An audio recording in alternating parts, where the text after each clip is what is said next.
నమస్తే ప్రజాభవన్ దగ్గర ఉన్న కాంగ్రెస్ పార్టీ అధికారంలోకి వచ్చిన తర్వాత మంగళవారం శుక్రవారం ఈ గత 10 సంవత్సరాల కాలం పాటు ఏ విధ్వంసం అయితే జరిగిందో గత బీఆర్ఎస్ పార్టీ సంబంధించిన నాయకులు ఏ పేద ప్రజల భూ కబ్జాలు కావచ్చు ఏ పేద ప్రజలు అయితే వేధించారో ఆ బాధితులంతా ప్రజాభవన్ దగ్గరికి వస్తూ ఉన్నారు. సంబంధిత అధికారులకు విన్నపం చేసుకుంటా ఉన్నారు మా సమస్యలకు పరిష్కారం చూపాలని చెప్పి. మనం మొదట్లో చూసాం చాలామంది పెద్ద ఎత్తున ఈ 10 సంవత్సరాల కాలంలో ఎవరైతే బాధితులు ఉన్నారో వాళ్ళంతా ప్రజాభవన్ దగ్గరికి వచ్చారు.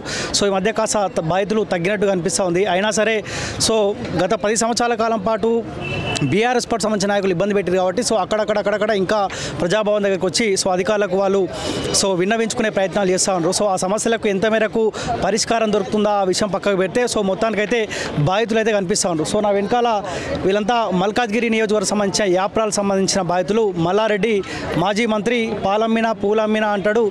పాలమ్మిండు పూలమ్మిండు పేద ప్రజల భూములు చెరువులు మొత్తం కబ్జాలు చేసిండు, అక్రమంగా మస్తు ఆస్తులు సంపాదించుకుండు. రేవంత్ రెడ్డి ఏమన్నా దగ్గర తీస్తే మళ్ళీ కాంగ్రెస్ పార్టీ కండువ కప్పుకొని కూడా ఎవరు మాజీ మంత్రి మల్లారెడ్డి కూడా సిద్ధంగా ఉన్నాడు.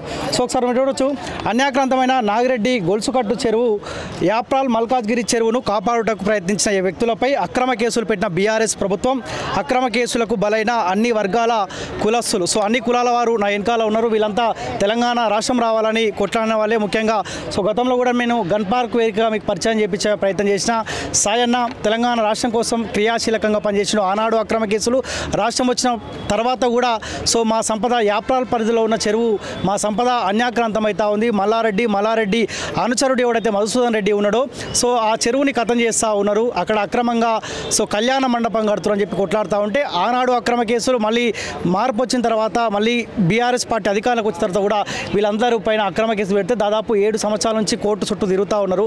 ఆఖరికి మార్పు వచ్చింది కదా, ప్రజాపాలనలో భాగంగా రాష్ట్ర ముఖ్యమంత్రి రేవంత్ రెడ్డి గారు ఏమన్నా మేలు చేస్తారేమో ఏమైనా న్యాయం చేస్తారేమో అని చెప్పి ఇక్కడికి వచ్చి విన్నవించుకున్నారు.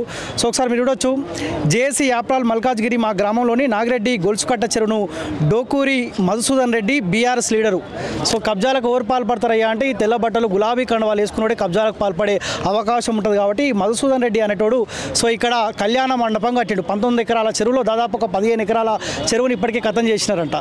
చెరువులు ఎవరికి ఉపయోగపడతాయి? ముదిరాజ్ బిడ్డలకు చేపలల్లో పెంచుకొని వాళ్ళ సంపదను పెంచుకునే ప్రయత్నం చేస్తారు. అటువంటి చెరువులను కూడా కథం చేశారు. మన గత పాలకుడు ఏం చేసిండు, మేము చేప పిల్లలు ఇచ్చినాం గొర్రె పిల్లలు ఇచ్చినాం అని చెప్పుకున్నాడు. ఇటు ఒక రకంగా చెరువులను కథం చేసుకుంటూ పోయారు. ఏం జరిగింది, ఏమన్నా ఈ ప్రజా ముఖ్యమంత్రి రేవంత్ రెడ్డి పైన నమ్మకం ఏమో ఉందా? ఒకసారి వీళ్ళతో మాట్లాడే ప్రయత్నిద్దాం. సాయన్న ఫస్ట్ మీతో స్టార్ట్ చేస్తా. ఏమనిపిస్తూ ఉంది, గతంలో కొట్లాట మళ్ళా మార్పు వచ్చిన తర్వాత కూడా అదే కొట్లాట చేయాల్సిన అవసరం ఉందా? అసలు ఏం జరిగింది, ఈ చెరువు ఎవరు కబ్జాకు పాల్పడ్డాడు? ఇది నాగిరెడ్డి గొలుసుకట్టు చెరువు అండి. ఇది దాని చరిత్ర గత 1954లో చూస్తే కూడా మీకు రికార్డులో చెరువు అనే ఉంటుంది, నాగిరెడ్డి చెరువు అని ఉంటుంది. అయితే గతంలో ఉన్నటువంటి మేము చిన్నగా ఉన్నప్పుడు మా నాన్నలు అక్కడ బర్రెలు కొట్టి మేము చేపలు పట్టి కట్టమైసమ్మ చుట్టూ దున్నపోతు దీపావళికి వస్తే దున్నపోతుని తెరపడం మాకు దగ్గరండి. ఇప్పుడు ఈ కబ్జా చేసినాడు అన్న వేరే ప్రాంతం అంటే వేరే దూరంలో చిన్న స్థాయి, కానీ ఇక్కడికి వచ్చిన తర్వాత అక్రమాలకు పాల్పడిన తర్వాత ఒక్కొక్కటి సర్వే నెంబరు 171 మల్లన్నకుంట దగ్గర 2 ఎకరాలు అమ్మేసిరు. బై నంబర్స్ పెట్టి అంటే హౌస్ నంబర్స్ పెట్టేసి అక్కడ అమ్మేసారు. దాని తర్వాత చెరువు దగ్గర వీళ్ళు ఆల్రెడీ అమ్మేసుకున్నారు జాగా. చెరువు దగ్గర వచ్చేసి 32 survey number and 14 survey number 47 survey number. ఇది చెరువుకు సంబంధించింది, ప్రభుత్వానికి సంబంధించిందండి. అయితే అక్కడ ఉండాల్సిన స్థలము ఒకటి చెరువు 19 ఎకరాలనేమో చెరువు ఉండాలి, కిందనేమో అలుగు వచ్చేసి 17 గుంటలు ఉండాలి, 17 గుంటలు ఉండాలి. ప్లస్ 32 సర్వే నెంబర్ వచ్చేసి 2 ఎకరాల 20 గుంటలు ఉండాలండి. ఆ 2 ఎకరాల 20 గుంటల్లో ఇవాళ 1 ఎకరా కూడా నాకు సరిగా కనిపిస్తలేదు అక్కడ. ఎందుకంటే ఇక్కడ ఫంక్షనల్ పార్కింగ్ పెట్టుకున్నారు, అక్కడ వచ్చేసి వేరే లేఅవుట్ ఎంక్రోచ్మెంట్ అయింది, తర్వాత ఆర్మీకి ఒక రోడ్డు పోయిందండి. అయితే ఈ రోజు దోబిగాడు ఉన్నది అక్కడ. దోబిగాడు వాళ్ళు ఆ ఎకరం నాకు తెలిసి ఎకరం కూడా ఉండదు. ఆ ఉన్న దాంట్లో వాళ్ళు ఈరోజు వాళ్ళు బట్టలు ఉతుకోవడము అవన్నీ చేస్తూ ఉన్నారు. కాబట్టి మేమేమంటున్నామంటే గత ప్రభుత్వంలో ఇలాంటి వాళ్ళు మేము ఉద్యమకారులము, మేము టీఆర్ఎస్ పార్టీ లీడర్లం అనేసి ఇలా చేస్తున్నారని కూడా మేము ఆనాడు చెప్పడం జరిగింది. ఆనాడు ఉన్న ఎమ్మెల్యే గారికి చెప్పాము. అతను కూడా కనకారెడ్డి గారు ఉండే, కనకారెడ్డి గారు కూడా ఒక రెడ్డిగా ఏమన్నా అంటే అరే నువ్వు కంప్లైంట్ చేస్తే నేను తన్నరారా అనేసి కూడా నన్ను అన్నారు. నేనేమంటున్నా అంటే ఉద్యమాలు చేసి తెలంగాణ రాష్ట్రాన్ని తెచ్చుకుంది ప్రజలకు ఏదో చేస్తామని, ఈ విధంగా కాదన్నా, నేను లీడర్ అయితే ఈ విధంగా చేద్దాం అనుకున్నా, నేను చేస్తున్నా. ఆనాడు 19 ఎకరాలన్నర అది ఉండాలి, కింద ఇవన్నీ బఫర్ జోన్స్ ఉన్నాయి, ఇవన్నీ నాలాలు ఉన్నాయి, అలుగులు ఉన్నాయి, ప్లస్ తూము ఉన్నది. ఇవన్నీ మేము ఆనాడు అందులో మేము బర్రెలు కడిగిన వాళ్ళం, అక్కడ చుట్టుపక్కల మాకు భూమి ఉంది, అవన్నీ ఉన్నాయి కాబట్టి అన్న దీన్ని కాపాడన్నా అని చెప్పేసి నేను ఆయనని అడిగితే ఆయన నన్ను వేరే విధంగా అన్నారు. అన్న తర్వాత మా మీద కేసు పెట్టారు, అట్రాసిటీ కేసు పెట్టారు. అయితే ఆనాడు మేము కేసుకి బలైపోయినాం. ఎందుకంటే తెలంగాణ రాష్ట్రం కోసము టీడీపీ పార్టీని ఎదుర్కొన్నాము, కాంగ్రెస్ పార్టీని ఎదుర్కొన్నాము. కానీ ఇలాంటి కేసులు వాళ్ళు పెట్టలే. కానీ ఈనాడు కేసీఆర్ వచ్చిన తర్వాత ఇలాంటి కేసులు పెట్టినారంటే మేము చాలా బాధపడ్డాం. పర్వాలేదు, కానీ ఈరోజు వాడు లక్షలు సంపాదిస్తున్నాడండి. ఒక మల్లారెడ్డి అల్లుడు వచ్చింది ఇవాళ, ఆనాడు కనకారెడ్డి, తర్వాత మైనంపల్లి గారు, తర్వాత మల్లారెడ్డి అల్లుడు వచ్చిందండి. ఎవరికి చెప్పుకోవాలి మేము బాధ? అయితే గత ఎమ్మెల్యే మైనంపల్లి హనుమంతరావు గారు సర్వే చేయించారండి, కొంచెం డెమాలిష్ అయింది, కొంచెం ఎంక్రోచ్మెంట్ తీసేశారు. తర్వాత అయినా మేము పెట్టిన ఫైల్తోని గొలుసుకట్టు చెరువు అనేది మేము తీసుకొచ్చినాం లైన్లోకి. ఎవరికి తెలియదు, అంటే తెలుసు, రెవెన్యూ వాళ్ళకి తెలుసు, మాకు తెలుసు. ఆ గొలుసుకట్టు చెరువు ఎక్కడి నుంచి అంటే నాగిరెడ్డి చెరువు నుంచి కప్రా చెరువుకు పారుతుంది. కాబట్టి అది గొలుసుకట్టు చెరువు రికార్డ్ ప్రకారంగా ఉంది. ఆ గొలుసుకట్టు చెరువు అని తెచ్చినప్పుడు ఏమైంది, ఆ సర్వే ప్రకారంగా గొలుసుకట్టు చెరువుకి మైనంపల్లి గారు 42 కోట్లు తీసుకొచ్చి ఈరోజు బాక్స్ లాగా వేశారు. దానివల్ల ఈరోజు నీళ్లు లేవు. కానీ అక్కడ ఉండాల్సినంత బఫర్ జోన్స్ లేవు, అక్కడ ఉండాల్సినంత ఇది లేదు. చేద్దాం అనుకున్న లోపల ఆయన ఓడిపోవడం జరిగింది. కానీ ఈనాడు రేవంత్ రెడ్డి గారిని సీఎం చేయడానికి, ఆనాడు ఎంపీకి చేయడానికి మేము చాలా కృషి చేసినాం. మాకు నమ్మకం ఉంది కాబట్టి ఈరోజు ప్రజావానికి వచ్చాం. ఇంకా ముందు కూడా వద్దాం. మా మీద ఎన్ని కేసులు పెట్టినా సరే మేము కేసులకు భయపడటం అయితే కాదు, ఉద్యమాలు చేసిన వాళ్ళం, కేసులకు భయపడటం కాదు.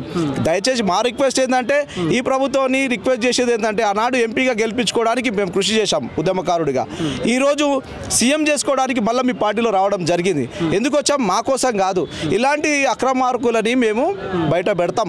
మీరు మాలాంటి వాళ్ళని కాపాడండి, మేము మిమ్మల్ని కాపాడుకుంటాం. ఖచ్చితంగా మమ్మల్ని మీరు కాపాడండి, అంటే మా ప్రాంతాన్ని కాపాడండి. మేము మీకు బ్యాక్ బోన్గా ఉంటాం, మీరు మాకు బ్యాక్ బోన్ ఉండండి. ఇక్కడ ఉన్న వాళ్ళందరిపైన కేసులు ఉన్నాయా?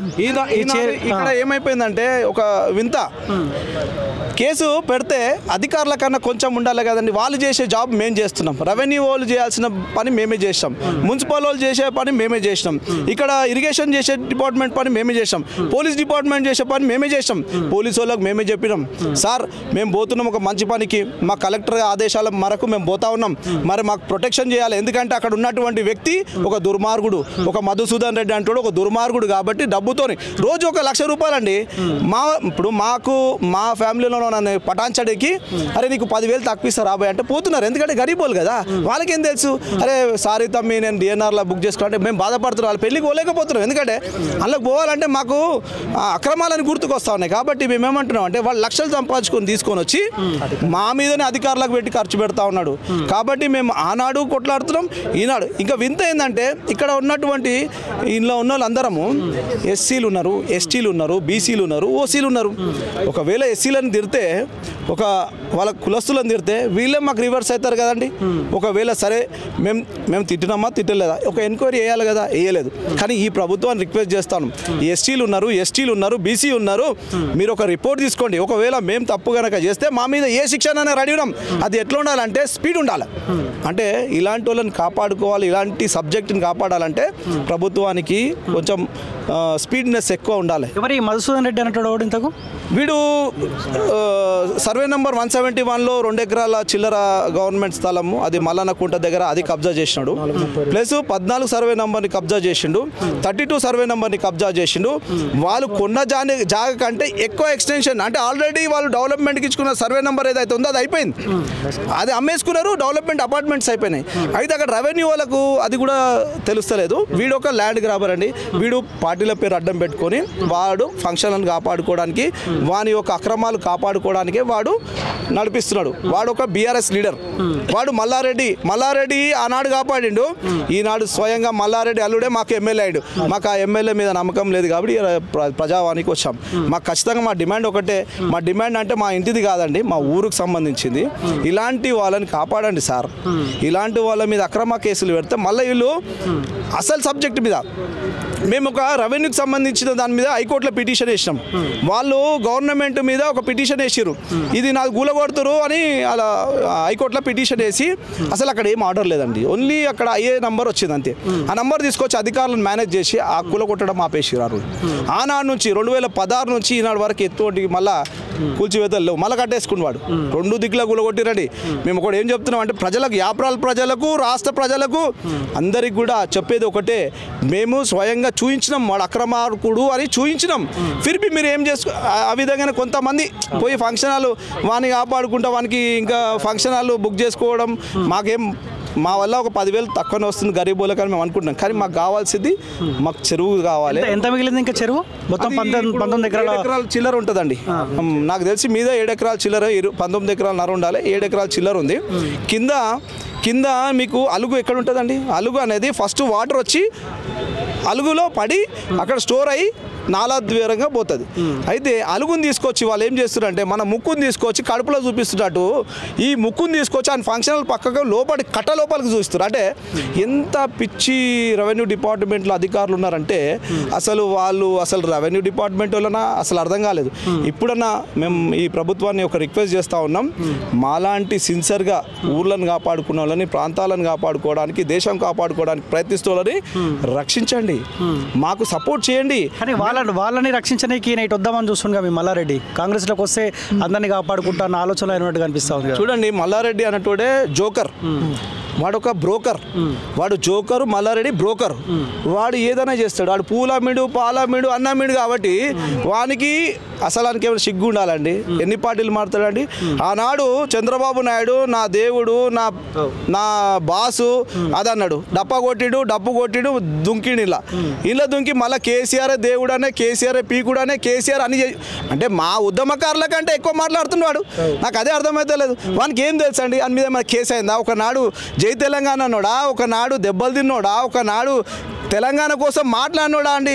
కాబట్టి నేను ఏమంటున్నా, అలాంటి లుచ్చాలు వస్తే మళ్ళీ సమాజానికి వేరే అంటే మెసేజ్ పోతుంది. కాబట్టి అలాంటి వాడిని తీసుకోవద్దని మన రిక్వెస్ట్. మీకేమైనా నమ్మకం ఉందా ఈ ప్రజాపాలన, ప్రజా ముఖ్యమంత్రిలో మీకేమైనా న్యాయం జరుగుతుందని చెప్పి ఈ అక్రమ కేసులు మొత్తం కొట్టేస్తారన్న నమ్మకం ఏమైనా కనిపిస్తూ ఉందా? మాకు రేవంత్ రెడ్డి మీద నమ్మకం ఉందండి. ఎందుకంటే గతంలో మేము ఉద్యమకారులను గెలిపించడం, నేను వచ్చిన రేవంత్ రెడ్డి గారిని సీక్రెట్ అంటే మంచి పని చేయాలంటే కొన్ని చేయాల్సి వస్తుంది కదా. ఆనాడు ఎంపీగా పోటీ చేస్తున్నప్పుడు మాలాంటి ఉద్యమకారులను ఎంచుకొని వాళ్ళు ఒక రోజు వాళ్ళ ఇంటి దగ్గర తీసుకోవడం జరిగింది. ఇవన్నీ మేము చాలా కేసీఆర్ కంటే అయ్యే ఎత్తులు వేసినాం. కాబట్టి ఇవాళ కేసీఆర్ని గద్ద దింపగలిగినాం. మేము ఏమంటున్నాం అంటే రేవంత్ రెడ్డి గారి మీద నమ్మకం ఉంది. ఎందుకంటే ప్రశ్నించే గొంతు కాబట్టి ఆనాడు ఇంటికి పిలిస్తే మేమందరం ఉప్పల్ సుధాకర్ రెడ్డి అన్న వీళ్ళు కొంతమంది పెద్ద మనుషులు మేము ఉస్మానియా క్యాంపస్ నుంచి కొంతమంది వచ్చినాడు, ఆడ కలిసినప్పుడు రేవంత్ రెడ్డి గారు అన్నారు, తమ్మి మీరు కండు వేసుకోవాలన్నారు. అన్న మీరు గెలవాలంటే మేము కండు వేసుకోవద్దన్నా, మేము కండు వేసుకుంటే మల్లారెడ్డి గారు ఒక్కొక్కటి 10కి పెడతాడు, మేము అల్లనే ఉన్నాం అనుకో వాడు ఒకటే పెడతాడు, నువ్వు గెలుస్తావన్నా అని చెప్పిన వాళ్ళం మేము. ఆయనకు 100% గుర్తుంటుంది. ఎందుకంటే ఈయన ప్రజల మనిషి కాబట్టి గుర్తుంటుంది. నేను మళ్ళీ చెప్తున్నా, ఈ దొంగ మాట కాదు. ఆనాడు కేటీఆర్ గారు మోసం చేసినని మీ ఛానల్ అని చెప్పిన, ఈనాడు రేవంత్ రెడ్డి గారికి నేను చేసినా అని చెప్తున్నా. ఆనాడు ఆయన కూడా చెప్పిన, రేవంత్ రెడ్డి గారు కూడా ఇంట్లో చెప్పిన, అన్న నువ్వు ఉద్యమకారులను కండు వేసుకోమని చెప్పకు, ఓడిపోతావు. ఎందుకంటే కండు వేసుకోవడం వల్ల వాడు 10 పెట్టే దగ్గర 100 పెడతాడు, 100 పెట్టే దగ్గర 1000 పెడతాడు, 1,00,000 పెట్టే దగ్గర 1,00,00,000 పెడతాడు, 1,00,00,000 పెట్టే దగ్గర 10 కోట్లు పెడతాడు. కాబట్టి మల్లారెడ్డి తగ్గట్టే నువ్వు గెలవాలంటే దయచేసి ఎవరిని కూడా కండు వేసుకోవద్దన్నాం. గెలిచిండు, మాకు నమ్మకం.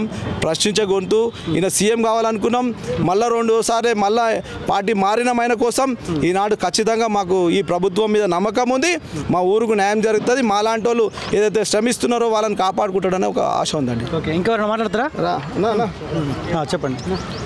ఇది యాప్రాల్ విలేజ్ 136 డివిజన్. మేమందరం అన్ని కాలనీలు, అన్ని కుల సంఘాలు కలిసి యాప్రాల జేఎన్టీ యాక్షన్ కమిటీని ఏర్పరచుకున్నాం. ఆ రోజు మా కలెక్టర్ రఘునందన్ రావు గారు మాకు ఈ చెరువు ఒక మన సర్వే చేయమని చెప్పి దానికోసం మాకు ఒక లెటర్ ఇచ్చిండు. అప్పుడు మా విజయ మేడం ఉండే, పాపం ఆమె చనిపోయి స్వర్గాన్ని ఉంది. మా అసొంటి ఎంఆర్ఓ ఇక్కడ ఉండరు. ఆమెను కూడా ఈ టీఆర్ఎస్ గుండాలు వాళ్ళ కిరోసిన్ పోసి అంటుపెట్టారు విజయ మేడంను. ఆమె మంచి ఎంఆర్ఓ, ఆమె మాకు సాయం చేసింది, ఆమె సర్వే చేసి కూలగొట్టింది. కూలగొట్టినాక వీళ్ళు ఏం చేశారంటే మల్లారెడ్డి అండదండలతోని మళ్ళీ దాన్ని గోడ కట్టుకోవడం జరిగింది 2018 ఎంపీ ఎలక్షన్లో. వీడు ఏంటంటే టోటల్ ఈ మల్లారెడ్డి అండతోని ఈ కబ్జాలు చేసుడు, ఇవన్నీ చేసుడు, ఇవన్నీ చేసుడు తప్ప ఏం లేదు. ఈ బీఆర్ఎస్ గుండెలు ఏంటంటే టోటల్ ఇప్పుడు మళ్ళీ ఒక బీఆర్ఎస్ గుండా ఇచ్చిండు, మళ్ళీ వాడు ఎమ్మెల్యే కూడా సేమ్ మళ్ళీ వాళ్ళ అల్లుడే ఇచ్చిండు, వాళ్ళ అల్లు నెంబర్ తిరుగుతాడు. ఇప్పుడు అల్లుడు సపోర్ట్ చేస్తుండే ఆయనకు. కానీ మాకేందంటే ఈ యాప్రాల్ నాగిరెడ్డి గొలుసు చెరువు రేవంత్ రెడ్డి గారు కనీసం చెరువులను కాపాడి జనాలకు వాటరు ఉండేటట్టు చూడాలి. మాకు ఒక విన్నపం ఏంటంటే రేవంత్ రెడ్డి గారిని కోరేది ఏంటంటే ఆ గత ప్రభుత్వం చేసినట్టు కాకుండా మీరు ప్రజల కోసము ప్రజాపాలన ఎట్లా పెట్టిరో ప్రజలకు మీరు అన్ని నిజాయితీగా చేయవలసిందిగా కోరుచున్నాను.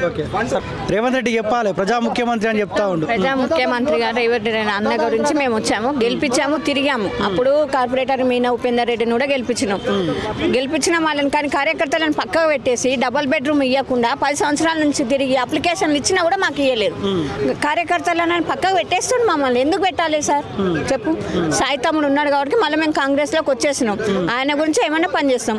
మరి ఇన్ని తమ్ముళ్ళు ఇంతగా అన్నం పెట్టిరు, కొట్టిరు, కేసులు పెట్టిరు, హాస్పిటల్లో కొడి పడేస్తే హాస్పిటల్లో నేను ఉండి ట్రీట్మెంట్ చేయించిన మా తమ్ముడికి ఇంటోళ్ళకి తెలియకుండా.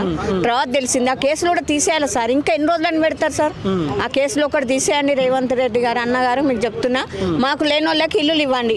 డబుల్ బెడ్రూమ్కి అప్లై చేస్తే ఎవరు ఇవ్వలేదు. మరి అది ఒక్కటి చేయండి. ఈ యాప్రాల చెరువు మాత్రం కావాలి. మేము ముద్రాసు రాజులం, మేము చేపలు వేసుకుంటాం, ఏదైనా వేసుకుంటాం. అప్పుడు కేసీఆర్ గొర్రెలు ఇస్తున్నాము, చేపలు ఇస్తున్నాము, వేసుకోండి అన్నాడు. ఆడ చెరువేలే, చేపలు ఎట్లా వేసుకుంటారు? ఇచ్చినా కూడా వేసిరు, మా వాళ్ళు చచ్చిపోయినాయి. అదే అండి ఆ కేసులు అయితే కొట్టేయాలి. నమ్మకం ఉందా? ఉంది రేవంత్ అన్న మీద నమ్మకం ఉంది కాబట్టి మళ్ళీ వచ్చి చేస్తున్నాం సార్, చేస్తున్నాం. చేస్తాడు రేవంత్ అన్నకి. ఇది ఒక్కటే వాళ్ళ కేసులు కొట్టాలి. లేని వాళ్ళకి రేషన్ కార్డు ఉన్న వాళ్ళకి అని అన్నాడు. ఇప్పుడు లేని వాళ్ళు చాలా మంది ఉన్నారు, కిరాయిలు కట్టుకోలేకపోతున్నాము. ఆ డబుల్ బెడ్రూమ్ ఇస్తా కూడా సంతోషం అన్న మాట మీద. ఎప్పటికీ ఆయనకు రుణపడి ఉంటాం ఇక. Okay sir. సో మొత్తానికి ఇది యాప్రాల్ ప్రాంతం సంబంధించిన గొలుసుకట్టు చెరువు కబ్జా కూరైంది. అక్కడ కళ్యాణ మండపం కట్టినారు. సో వెంటనే ఎవరైతే కబ్జాదారులు ఉన్నారో, మల్లారెడ్డి అన్సార్లు ఉన్నారో, సో వాళ్ళపైన చర్యలు తీసుకోవాలి. ఏ అక్రమ కేసు అయితే మా పైన పెట్టారో అక్రమ కేసు కూడా కొట్టేయాలని చెప్పి బాధితులు చెప్తా ఉన్నారు. సో రేవంత్ రెడ్డి గారి పైన ప్రజా ముఖ్యమంత్రి ప్రజాపాలన పైన నమ్మకం ఉందని చెప్పి బాధితులు చెప్తారు. సో ఆ నమ్మకం మేరకే కాంగ్రెస్ ప్రభుత్వం పనిచేస్తుందా చూడాల్సిన అవసరం ఉన్నది. చూసుకోండి college TV. Thank you so much.